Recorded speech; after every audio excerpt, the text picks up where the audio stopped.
శ్రీ గురు గణేష్ మేధా దక్షిణామూర్తి సహిత శ్రీ బాలాత్రిపురసుందరై నమః. సనాతనం ప్రేక్షకులకు శుభోదయం.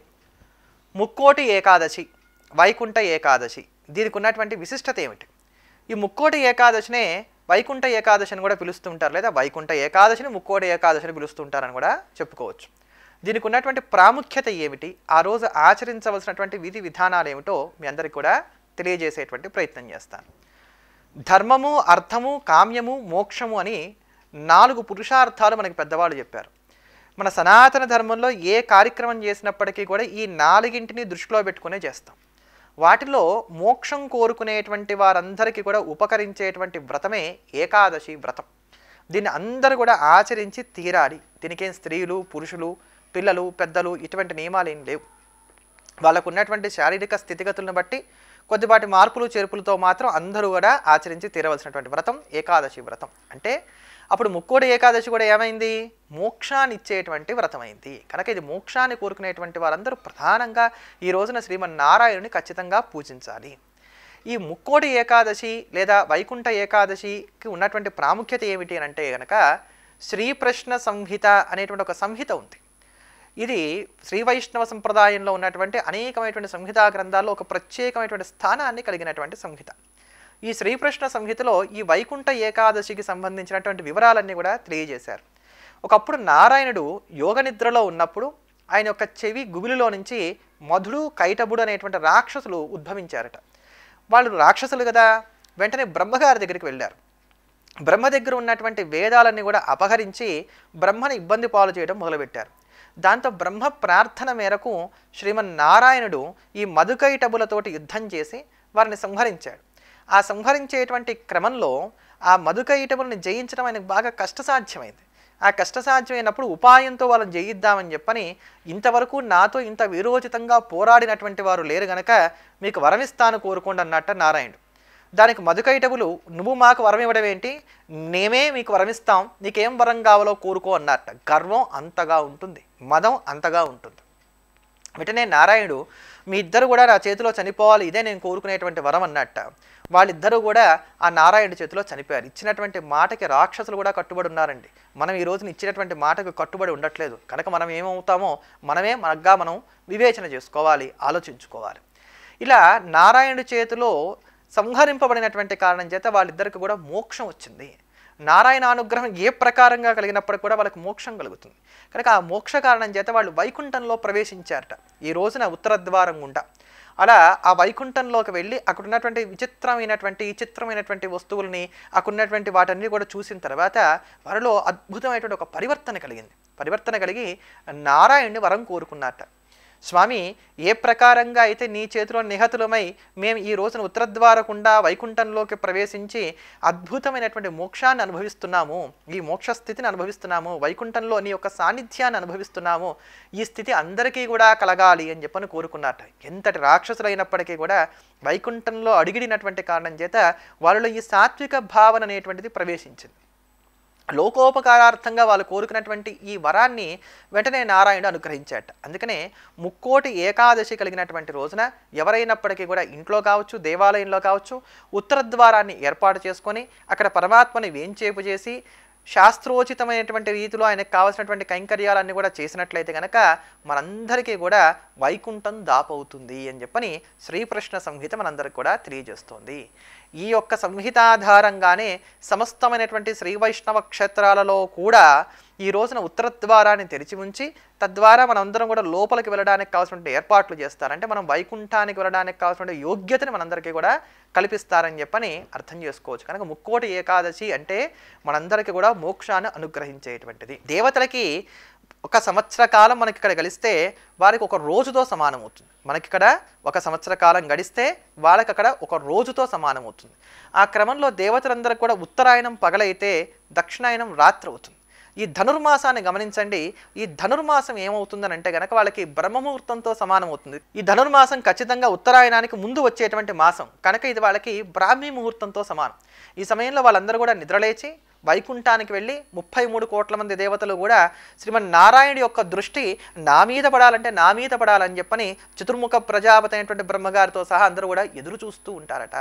అలా ఆ దేవతానికమంతా కూడా ఈ రోజున ప్రత్యేకించి ముక్కోటి ఏకాదశి కలిగినటువంటి రోజున ధనుర్మాసంలో ఎప్పుడు శుక్లపక్షంలో ఏకాదశి వస్తుందో దాన్ని ముక్కోటి ఏకాదశి అని అంటారు.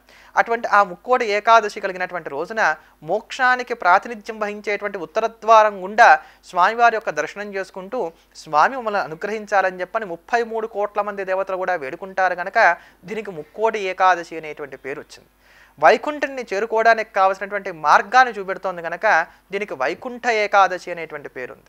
వైకుంఠాన్ని చేరుకోవడానికి కావలసినటువంటి అవకాశాలు ఇవ్వడంతో పాటు వైకుంఠుడైనటువంటి నారాయణుడి యొక్క అనుగ్రహాన్ని పరిపూర్ణంగా మనకు అనుగ్రహిస్తుంది కనుక కూడా దీనికి వైకుంఠ ఏకాదశి అనే పేరుంది. కనుక ఇన్ని విశేషాలు కలిగినటువంటిది వైకుంఠ ఏకాదశి.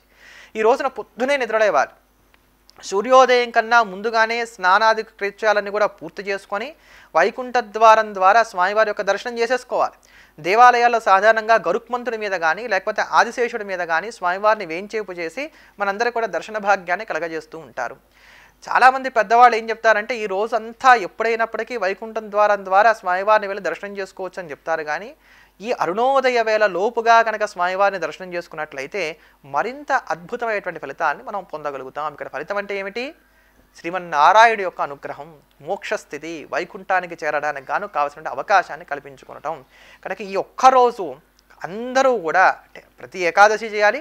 మరింత శ్రద్ధగా ఈ ఏకాదశి కలిగినటువంటి రోజున వైకుంఠ ఏకాదశి కలిగినటువంటి ఈ ఒక్క రోజున మాత్రం మరింత శ్రద్ధగా నారాయణని సేవించాలి. పొద్దునే నిద్రలేవడం, సూర్యోదయానికన్నా ముందుగానే దగ్గరలో ఉండేటువంటి ఆలయానికి వెళ్ళి స్వామివారి దర్శనం చేసుకోవడం. శరీరం సహకరించట్లేదు, శరీరం సహకరించినటువంటి కారణం చేత దేవాలయానికి వెళ్ళలేకపోతున్నాం. ఇంట్లో ప్రసార మాధ్యమాల్లో ఇవాళ రేపు ప్రతి దేవాలయంలోనూ కూడా ఉండేటువంటి ఉత్తర ద్వారాన్ని దర్శింపజేస్తున్నారు. కనుక చక్కగా టీవీ ముందు కూర్చోండి, శ్రద్ధగా వాటిని చూడండి, భగవన్నామాన్ని చెప్తూ ఉండండి, విష్ణు సహస్రనామాన్ని పారాయణ చేయండి, తులసి దళాలతోటి శ్రీమన్నారాయణ చక్కగా పూజించండి. ఆయనకి తామర పూలు అంటే ఇష్టం, మీకు అవకాశం ఉంది తామర పూలతో కూడా పూజ చేయండి, పారిజాత పుష్పాలతో పూజ చేయండి, ఏం అందుబాటులో ఉంటే వాటితో పూజ చేయండి. ప్రధానంగా మాత్రం తులసి మాలను స్వామివారికి సమర్పించాలి, తులసి దళాలతోటి స్వామివారిని పూజించాలి. ఇది అత్యంత ప్రధానమైనటువంటిది. ఈ రోజంతా కూడా ఉపవాసం ఉండి తీరాలి. ఎవ్వరైనప్పటికీ ఈరోజు ఉపవాసం ఉండి తీరాలి. శరీరక ధర్మరీత్యా మేము ఉపవాసం ఉండలేము అనుకునేటువంటి వారు ఎవరన్నా ఉన్నట్లయితే కనుక హరినక్తాన్ని పాటించవచ్చు. అంటే రాత్రికి మాత్రం మీరు ఏదన్నా సరే ఆహారాన్ని స్వీకరించవచ్చు. ఆ ఆహారంలో కూడా మీరు భోజనం చేస్తామంటే భోజనం చేయవచ్చు. అయినంత వరకు భోజనానికన్నా కూడా గోధుమ రవ్వ ఉప్మా లాంటి ఉపాహారాలు తీసుకోవటం అనేదే శాస్త్రరీత్యా చెప్పదగినటువంటి ఉపాయంగా చెప్పుకోవచ్చు. అటువంటివి తీసుకునేటప్పుడు కూడా తేంచేంత కడుపు నిండుగా ఉండేంత ఆహారాన్ని తీసుకోకుండా కాస్త ఖాళీ వదిలి ఆహారాన్ని తీసుకోవాలి.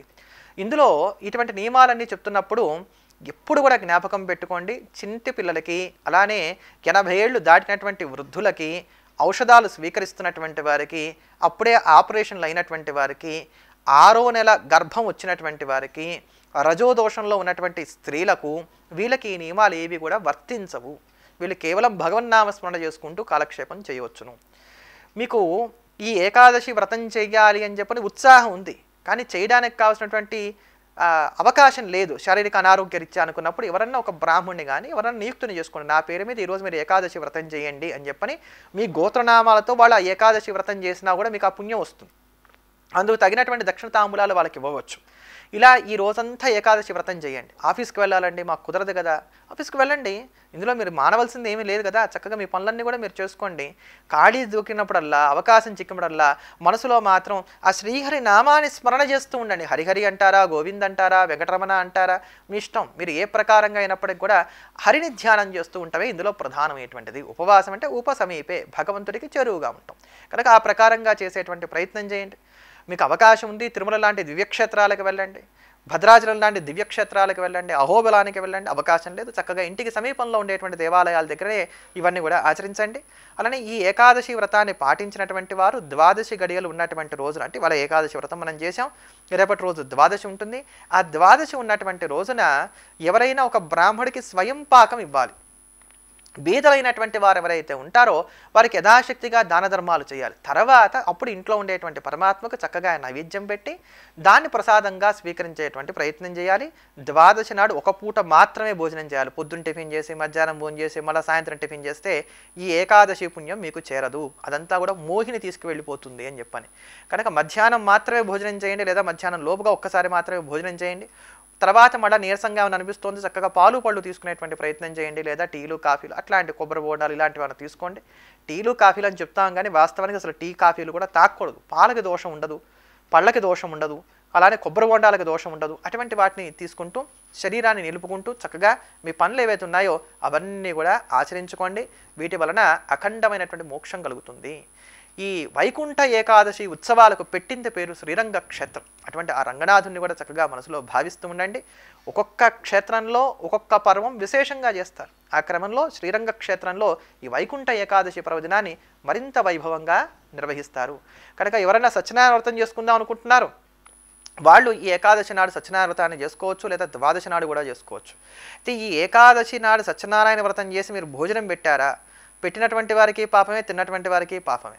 ద్వాదశి నాడు కనుక చక్కగా మీరు ఈ సత్యనారాయణ వ్రతం చేసుకొని వచ్చిన వారందరికీ భోజనం పెట్టారా, మీ పుణ్యం ఇంత అని చెప్పడానికి వీలు లేనంతగా వెళ్తుంది. ఏకాదశి నాడు భోజనం చేసినా ఎవరికైనా భోజనం పెట్టినా రెండు విధాలా కూడా పాపం వస్తుంది. అయితే ఇక్కడ అన్నదానం చేసేటువంటి వారికి పాపం, ఆకలితో అలమటిస్తూ ప్రాణాన్ని నిలబెట్టుకోవడం కోసం అడిగినటువంటి వారికి అన్నం పెట్టడంలో ఎటువంటి దోషం లేదు.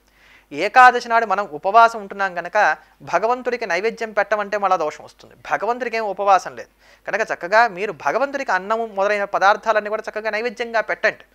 మీరు ఉపవాసం ఉండండి.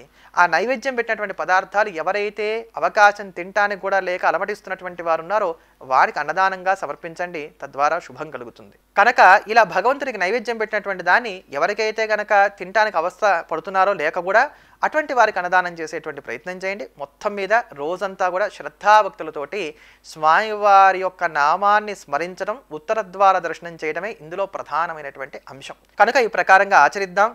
పరమ దుర్మార్గులు రాక్షసులైనటువంటి మధుకైటబులకే మోక్షాన్ని ప్రసాదించినటువంటి సందర్భంలో ఎంతో నిష్టగా ఆచార వ్యవహారాలను పాటిస్తూ నారాయణ భక్తితో ఉన్నటువంటి మనందరికీ కూడా ఇలా ఆచరించినట్లయితే ఈ ముక్కోటి నాడు ఏకాదశి వ్రతాన్ని ఆచరించడం వలన మనందరికీ కూడా సద్గతులు కలగాలని చెప్పని ఆ శ్రీమన్నారాయణ ప్రార్థిస్తూ మరోమారు మళ్ళీ కలుద్దాం. ఎల్లప్పుడూ దేశాన్ని ప్రేమిద్దాం, దైవాన్ని స్మరిద్దాం. స్వస్తి.